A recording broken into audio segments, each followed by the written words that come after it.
Welcome sa Trending World TV. Narito ang pinakabago at trending sa buong mundo.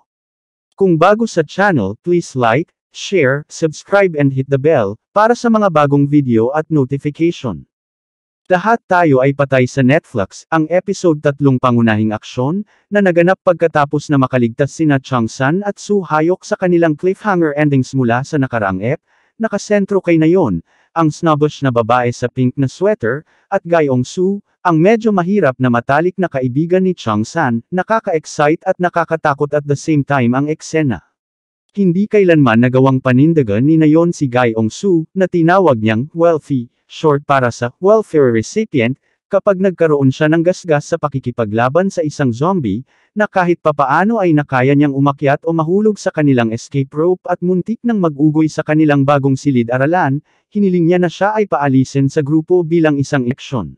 Please like, share, subscribe at pindutin ang bell icon upang laging makakuha ng update araw-araw, sa pinakabago at trending na balita sa buong mundo.